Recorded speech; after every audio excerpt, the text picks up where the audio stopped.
Hi friends, it is I, Teary-Eyed Blair. I am a little teary-eyed on this Tuesday in April, way too close to my birthday to be teary-eyed if you ask me. But hey, sometimes you gotta cry it out. In fact, I'm a big advocate of cry it out people, like the biggest.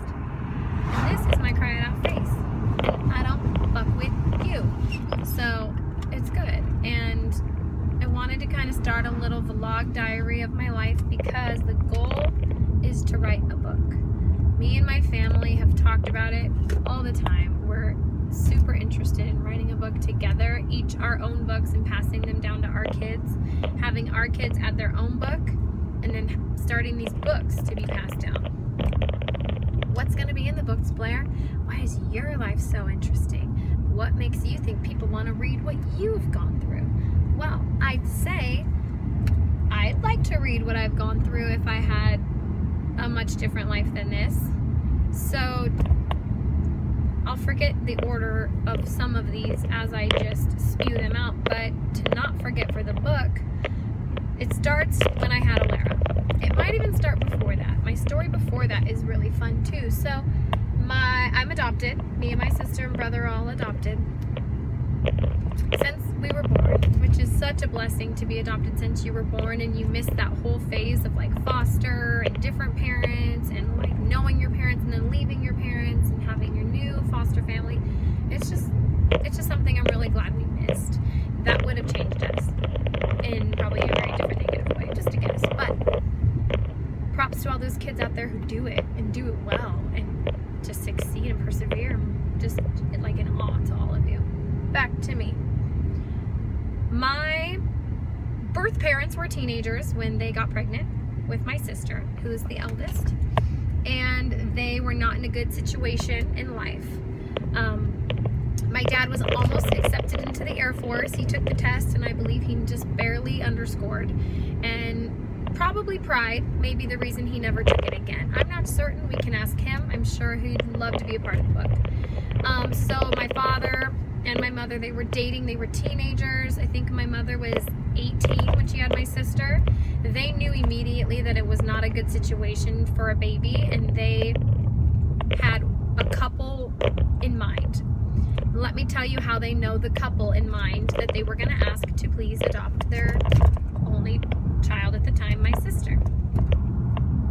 We'll call her Catherine. So my birth parents, which we're going to call John and Lynn. Okay, John was already, I think, in the foster system, although he knew his biological family and they were in the same city as him. I believe his grandparents were taking care of him and his grandmother died, and it was just him and his grandpa. And from my stories that I'm told as a child, his grandpa was not very fond of him and not a good caretaker.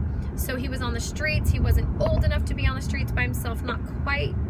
And he ended up at a church of all places, a Catholic church.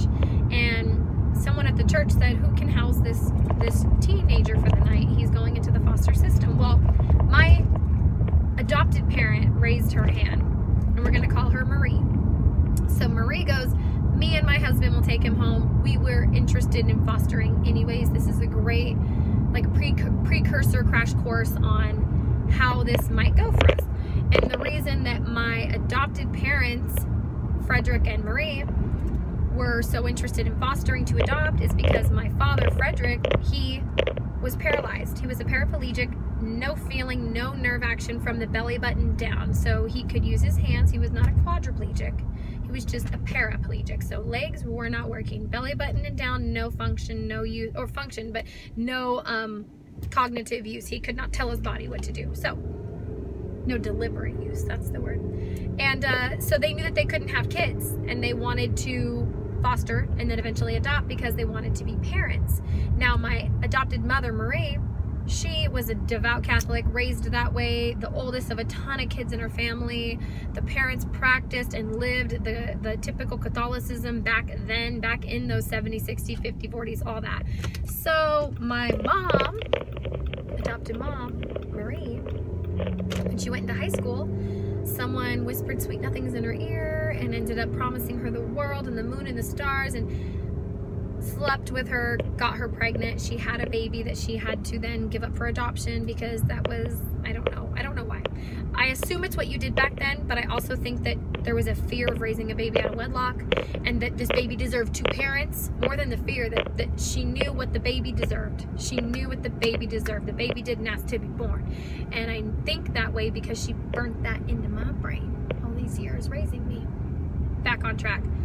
So, Marie and Frederick at church, they see this guy, John. He's a teenager. He needs a place to stay. He comes and stays with them for the night. I believe from there, they do paperwork. They end up being the foster parents for John, my father, my biological father. He runs around as a teenager, does his thing, almost gets in the Air Force, but not quite. Too prideful to try again. My parents' rule, when I say my parents, I mean my adopted parents. My parents' rule is straight out of high school, you're either getting a full-time job or you're going to school. You're not going to be a couch potato. Not in this house, you're not. So they ended up getting the boot. Lynn and John, teenagers, pregnant, on the streets. So they called my adopted parents, Marie and Frederick, and they said, hey, we're having a pregnancy. We know we're not in a good situation. Would you please adopt this baby for us? And they said, well, geez, it's a little soon, and the baby's so young, and okay. So they take on my sister, whose name's Catherine. Then, you know, they get another knock at the door or a ring on the phone, the house phone back then for all you old timers. And the house phone rings, my parents answer, it's my birth parents. They go, hey, we're having another kid. Sorry. We're gonna go ahead and give her up as well. Would you be interested in taking her too? And my dad said, yeah, we're not gonna separate the sisters. And this was also, let me add, less than a year within the time frame they had already given my sister to them. So my sister and I are only, what, April? We're like 23 months apart. No, we're 22 months apart. We're not even a year. Like, we're so close in age that my paraplegic father and my mother, who's a school teacher, had these infants, these babies, you know, within a year of each other, these little teeny tiny babies. And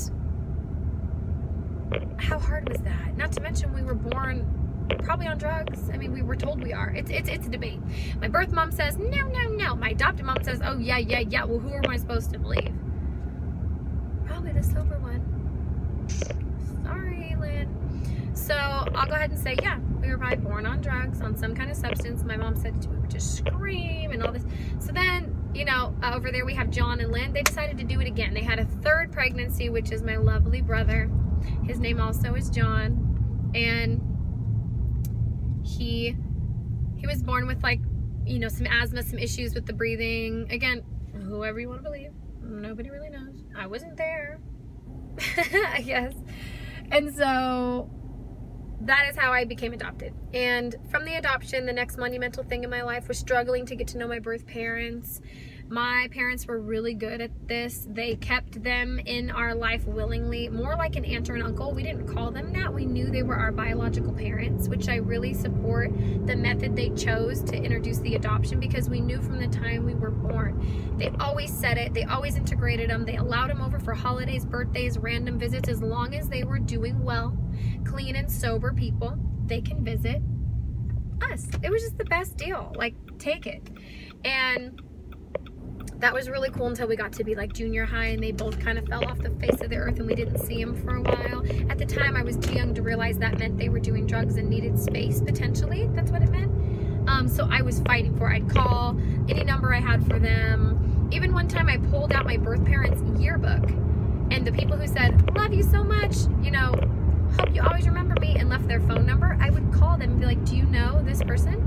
That's my birth parent. Do you know where I can find them? Like, I was a crazy child. Someone should have probably slapped me.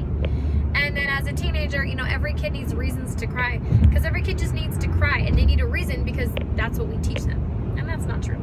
I've changed that with my girls. I say, you need to cry, cry. Here, box of tissues, cry it out. Don't stop crying until there's no tears left. Get it out. But back in the day, I needed a reason to cry. I was going through puberty. I thought, I have a hard life. My life sucks, da-da-da. So I'd cry and cry about where my birth parents were and why they gave us up and what were they doing right now and what's more important than us, and all that fun stuff you think about when you're adopted. And they eventually came back around. We found my birth mother. She was incarcerated. but it helped. It cleaned up her life, and she was incarcerated when I was a senior in high school, which is also the year my daughter was born. And she got out of that incarceration a few days before my daughter was born. Literally, just in the nick of time. That's how we know her release date. Like, how many years you been out of trouble? Well, how old is our kid? Okay, done. So she came back in our life, and then I had a baby, and I had a baby with a guy named Jeremiah, and we named her Lynn as well. And Jeremiah and we tried our best, but we were in high school and we were kids, so there's no way, unless you have such great guidance and mentors, therapy, counseling, unless you have these things in place, it's so easy to fail. It's so easy to throw in the towel and give up. And we didn't. We fought for it. I remember this one time we couldn't make rent. I forget what happened. Our rent was $900 for a really cute little 2-bedroom place, and we lived right down the street from my parents, my adopted parents. And I asked them to lend us the money for rent. My dad said yeah. My mom said no, but my dad said yeah. And when we went to pay him back, the second we could, like within the week, he said, you know what, because you're such a great kid and you came to pay me back, and that was so honorable, I respect that about you, keep that money. My dad just gave me $1,000. I don't even think my daughter was born yet. I think I was pregnant. All these stories just like warm my heart up about my sweet old pops, who's no longer with us. But that's okay, he didn't need to be, he's in a better place. And so fast forward, me and Jeremiah tried our best. We went our separate ways when my daughter was about 2. From there, I dated this horrible narcissist named Michael. We're gonna call him by his real first name because I don't care, Michael. And I was 21 and he was 27, and he had just ran around a lot, so he knew what was up and I didn't. I was a sheltered little kid, and you know, grew up in the suburbs, no really traveling, no experience under my belt, just my world was just this big. And then I had a baby, so it was like this big. And Michael saw like predator prey. He was like, oh, easy, manipulative, I can do this, naive, young, dumb, pretty kid, done. She's a beggar, not a chooser, and I want this. So he came after me and he won me and he got me, and that's what really scarred Jeremiah. That's what really probably killed him, was he still thought there was hope for us, and I had moved on, and I wasn't man enough to say it to him. I wasn't brave enough to tell him that I'd moved on, so I kept it from him as long as I could. And he found out the hard way and melted, and it was so horrible. That was a moment in his life that I handled wrong, but I was a child. He handled wrong, but he was a child. Where was our guidance? Where was our parents? How come? Another book, whole nother book. Okay, so now I'm 21, I'm with this narcissist, I'm realizing what's going on. I'm like 22 maybe now, and I'm realizing I'm in a bad situation. My family's not really talking to me because this guy's so bad. He's alienating me from everyone. It's not looking good. So then I got this great job at a dance company, and I was a manager of this dance studio, and that was my jam in high school. I was a dancer. I was captain of the dance team for a couple years there, and that was my outlet. That's really what saved me from drug abuse and boys and sex and drugs and rock and roll. Thank you, dance. And so we went ahead and I started this job, and I was managing a dance studio, and it was the coolest job ever. And that's how Michael saw me and met me. He worked across the street, sent me flowers on 4th of July. I met up with him that night. He didn't know I had a kid. I had her wrapped up in a blanket, and when I showed up just to meet him, I said, I want you to meet someone else too. And he went, perfect. I can't have kids, and I only date people with kids because I want kids so bad someday. And I'm like, well, let's date. So we got to dating, got to doing our thing. I realized he was a weirdo. Thank God my birth mom was the one who told me. She had so much experience in life that my adopted mom didn't seem to have had, and I surely hadn't had, and none of my friends had had that kind of experience. So she's the one that was like, do you realize you're in the cycle of abuse, and that this is narcissism 101, and that you're probably even in danger, my dear friend? And I didn't. So I enrolled in some therapy, got some classes, educated myself, which is what anyone should do in any situation that they don't know what to do in. It's fine to not know what to do. It's not fine to not know what to do and not fix that. Only dumb people are uneducated. That's a quote. You might need to put that on my Tombstone. That's a Blair quote.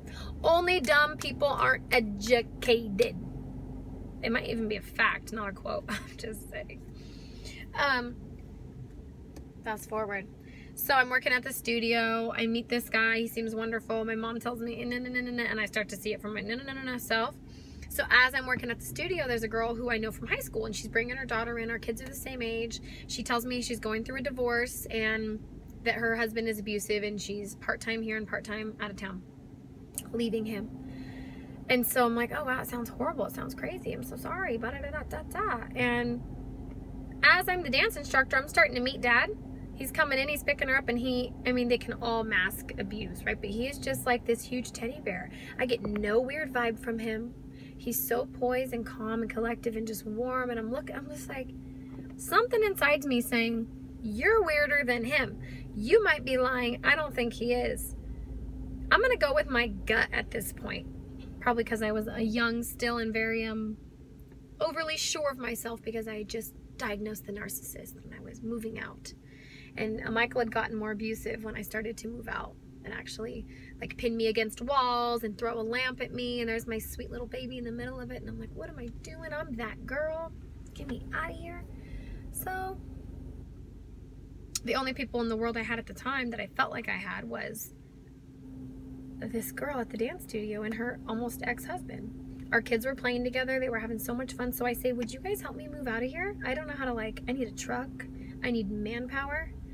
And because I don't think he's abusive and I think she's dramatic, it's fine to ask. For me, I'm comfortable asking him.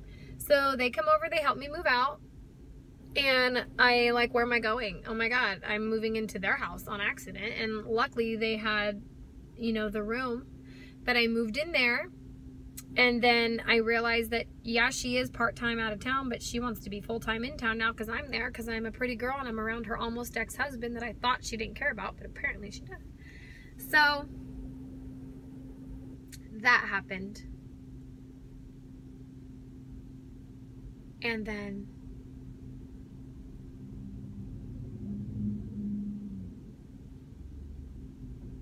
I can't even. So then there's that whole chapter that's a whole separate story.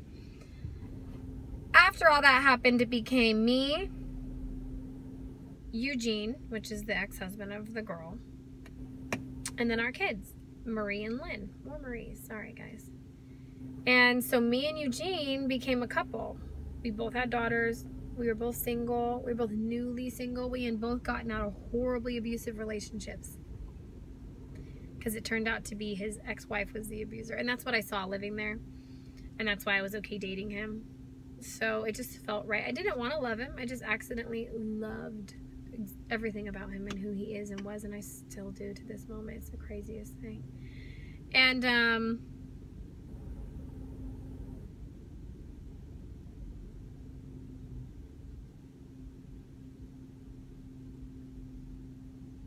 chapter 1's done.